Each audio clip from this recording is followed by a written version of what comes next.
Welcome, everybody, to Dead Talk Live. And today we have a very special guest in Raúl Esparza. Raúl, thank you so much for being here.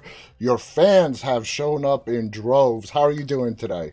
I'm really well. Thanks for having me. It is my honor, and let's just get right to it. Raul is one of the stars in Candy. It's a Hulu original series premiering on May 9th.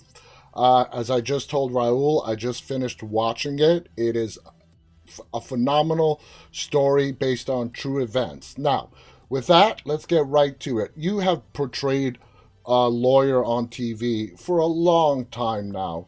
Don Crowder is the lawyer that you play in Candy. It's a very different role from ADA Barba uh, from SVU. What was it about Don Crowder that really attracted you to the role? I loved his bravura. I also loved his kind of mercurial quality, the ways that he could be one thing one moment and then switch to something else entirely the next.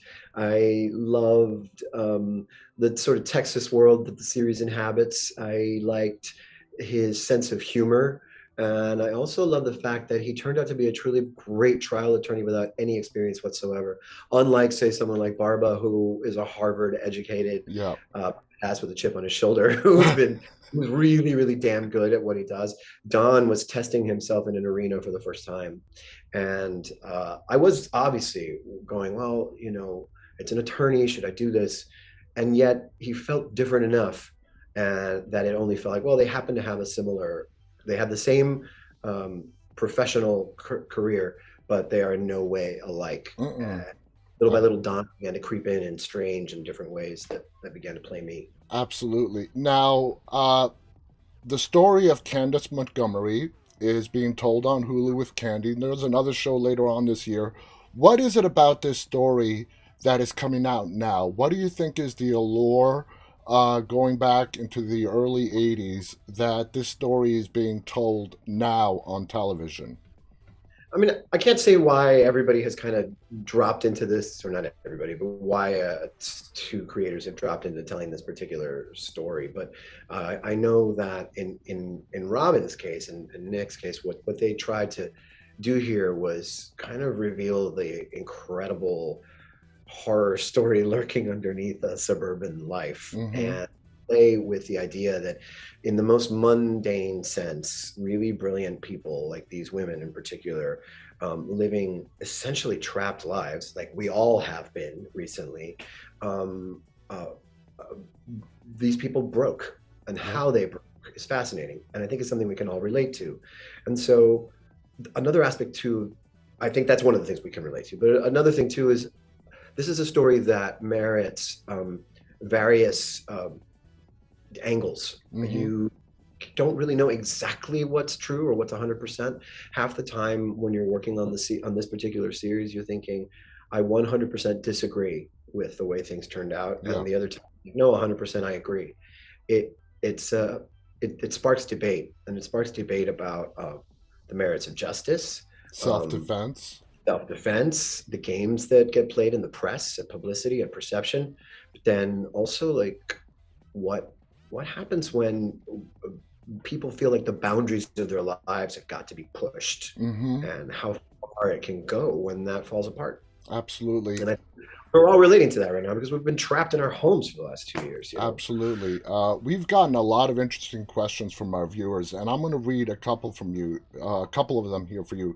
Connie from Facebook has a question. Based on your research into how Don Crowder chose to defend Candy, did you come away from the project with a personal opinion about Candy's guilt or innocence in the verdict itself? I did. Okay, that's fair. That's I don't want fair. to give anything away, but yes, I did. And I'm on Don and Candy's side. I'll just say that. Okay, okay. Now, you have known for doing deep research into your roles. When it came time for Candy, how much did you delve into the actual events of what happened in the early 80s to build up the character and how you wanted to portray Dawn on the screen? I did quite a lot.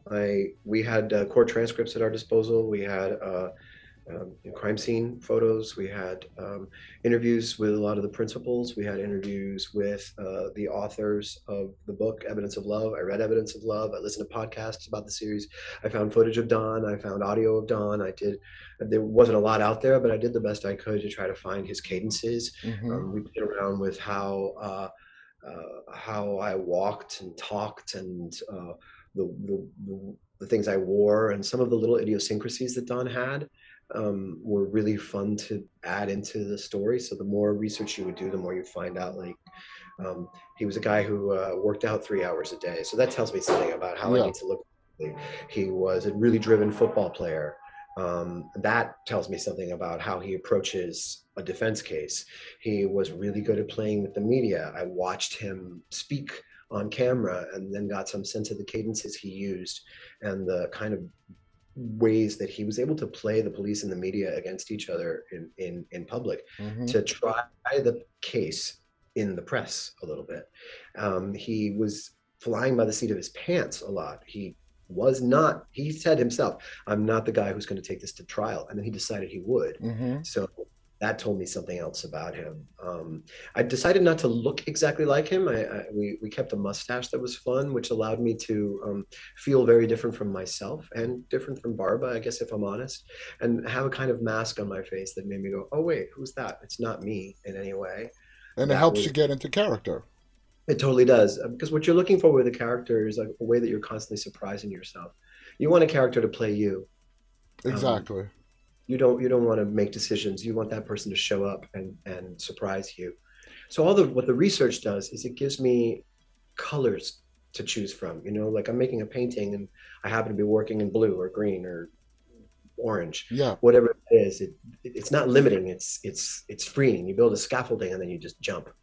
Let's go to the court systems. This is in the early 80s, and you've done research for Law and Order, which is in sort of modern day. For me, watching court shows all my life, movies, and so on, Candy seemed to really portray a different court system in Dallas, Texas. Was that a true depiction on what the court systems were like in Texas back in the early 80s, according to the Yes, research absolutely. that you have done? According to the research that I know that Robin did, and what the reality of this trial was, some of the things we say are taken verbatim from from the case, Wow. and the animus of the judge towards Don and towards the case itself was also absolutely true. And the ways that the police, who were really inexperienced in dealing with this kind of case, because it was a small town about what, an hour outside of Dallas, Yeah. 45, their inexperience also played into the facts of what was available for them in terms of forensics that I think affected the way the case was decided. Yeah. And all of that is very different from what we have at our disposal right now. The Absolutely. bias is really obvious. I mean, that bias is right on the surface. And And people made decisions because we know the players, and uh, that isn't necessarily the way things will work right now. I think we'd have a few more impartial facts in front of us you these days. have a very powerful moment in the last episode. This is not a spoiler, where you stand up and you confront the judge in front of everybody. I mean, talk about having guts to do that.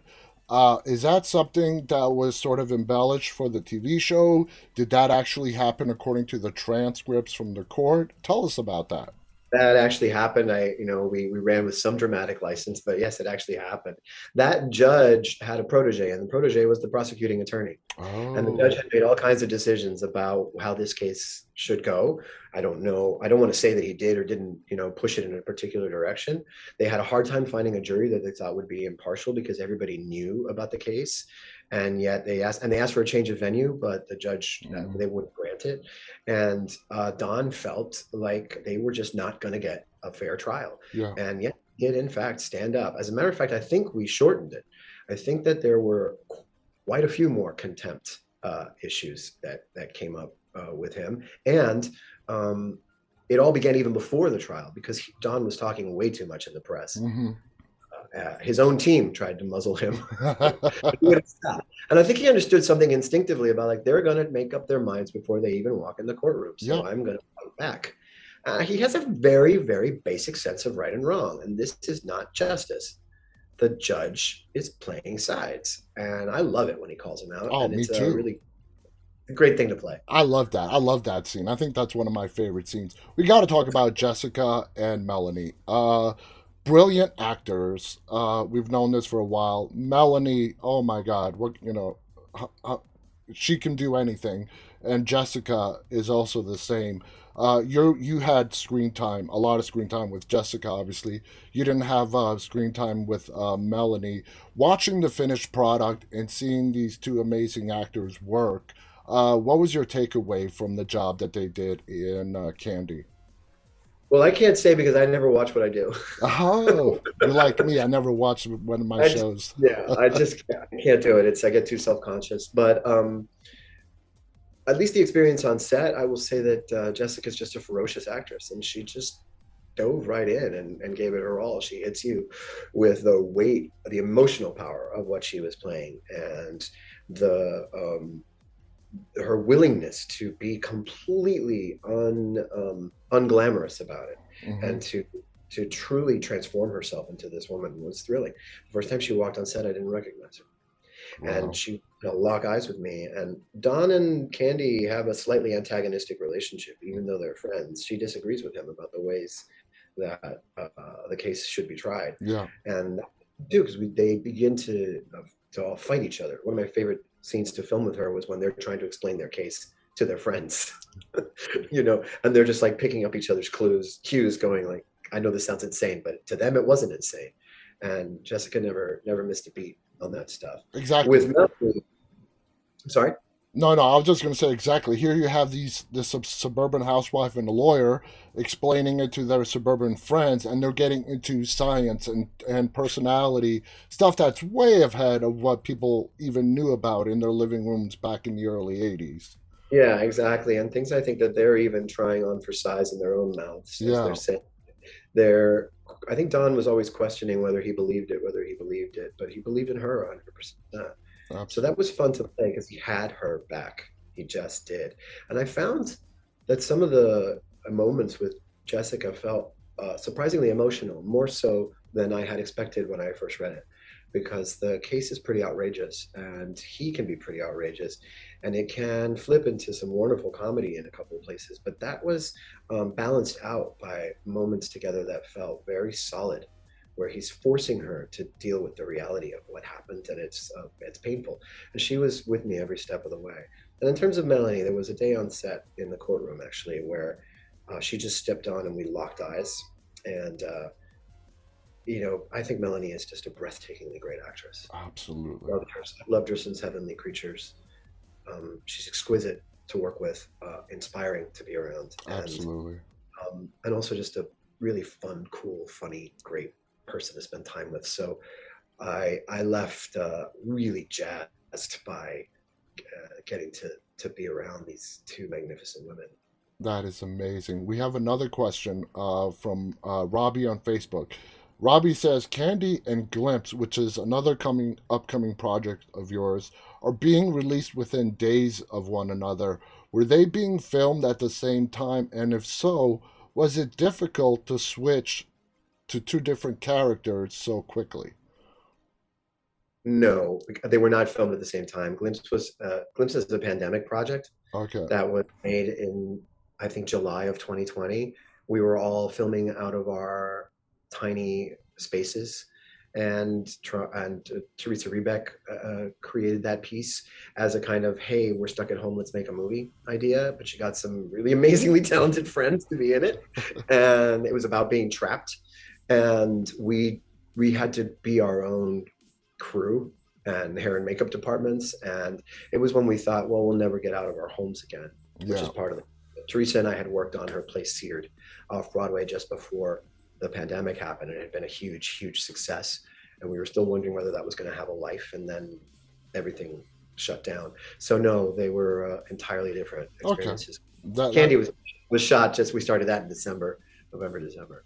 That totally makes sense. Now, when playing a actual historical figure like Don Crowder, as opposed to a fictional character, in your method of acting and preparation, are there two different approaches that you take when you are portraying somebody that, exists, did exist, is real, as opposed to a completely fictional character? I think no would be the short answer to that in terms of you're just trying to play a human being and be as honest as you can about how they behave, even if the situation that you're in is something like Candy, which is sometimes horrific and sometimes very funny. The reality for that person is the same as any human being. You're not trying to put a spin on it. So what the historical details give me is, as I said before, a structure I can build, colors I can play with, information that I need, but I can still use it or not. I'm not trying to be true to that person because this is not a documentary. It's Dawn, but it's our version of Dawn, Mm-hmm. and it still takes fictional license with the story because nobody can really know exactly what happened in that utility room or exactly what these conversations were, however many facts we base it on. And that's I find that really freeing. If I'm playing a completely made up character, sometimes it's a little bit harder because I don't have the structure to support me. And But that's even where you then, got to build your own backstory. you do have to sort of make it up, and then you're still pulling from yourself or things you read or places you've been. Every time I take a trip, it might someday feed into what I'm doing on stage or on screen. Yeah. Every time I hear a piece of music or I smell a certain scent or fragrance or I eat a meal or I read a particular story, all of that feeds into what makes me a person. But anything could be something I would pull from at some point in my life. I think about I played Arturo Ui off Broadway in CSC in The Irresistible Rise of Arturo Ui. Now that Brecht play is about Adolf Hitler. Mm. I didn't go anywhere near Hitler. I did a lot of reading about Hitler, Oh, but yeah. in the end, what came out was this strange, sick sort of hybrid of James Cagney meets a really creepy gangster from Chicago. Wow. Um, that surprised me. So here's a little bit of history and a little bit of something completely fictional. Absolutely. We're almost out of time. I just want to ask you one final question before we go. Now, when you walked away, when you did all your research, what do you think Crowder's motivations were for the Candace Montgomery trial? Was it to further himself? He enjoyed the spotlight. Was it he really believed that Candace was in self defense? Was it a mixture of both? I think it was a mixture of both. I think he was really good at getting that spotlight. He was an ambitious man. He ran for governor after this. Oh, He you tried did. another case, but wasn't successful with it. The woman that he defended, he thought he'd be able to get her off, and she ended up getting jail time for Okay. a case. He eventually came to find that he felt like he was a failure in his life. He had undiagnosed bipolar disorder, and Wow. as the years went on, he began drinking, and then eventually, sadly, committed suicide. Wow. And Don never thought of himself as the great success that he had hoped to be, the football player, the sort of dream team athlete. But I think he accomplished a great deal as an attorney, and in this case, I think he really really nailed it. And I think there was that ambition in him, but at the same time, he believed in her 100%. My I don't think opinion, he ever. yeah, my opinion of Don is he understood that a jury trial, regardless of what the evidence is completely different as opposed to a non-jury trial because you're playing on the emotions of the jury, and he got that, and he understood that, and he played it to perfection. Do you agree with that? I would agree that he was very good at understanding how to tell a story so that people would fall into the narrative and not necessarily the facts.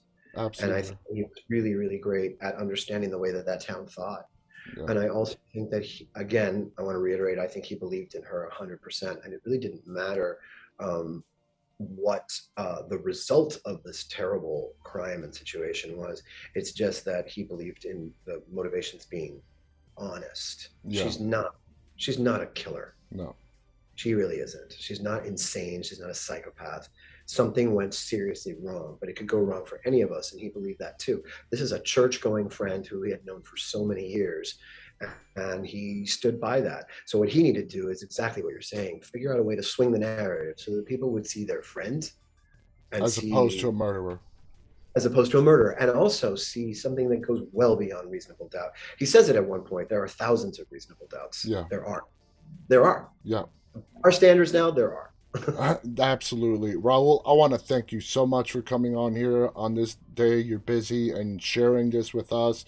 We have a huge audience today and they all love you. You did a brilliant job playing Don Crowder on Candy. Guys, again, the series is premiering on Hulu on May 9th. It's 6 episodes. Once you start, you're probably going to be just like me and binge watch all 6 episodes back to back. Thank you, Raul. Any final thoughts you want to share before we go? No, I'm grateful that people tuned in today, and I hope that you guys enjoy it as much as we enjoyed making it. That's an honest statement. It was one of the most creative things I've been part of, and I'm excited to see it. Well, not see it, but I'm excited to have people receive it. I am right there with you. I do not rewatch any of my episodes, so I totally understand. I I can't want to, even listen to myself sing. yeah, yeah. Thank you, You do the last Raul. album, that's done. I want to thank Raul Esparza for being our guest. Thank you to our viewers for tuning in live and those who are going to watch us later on.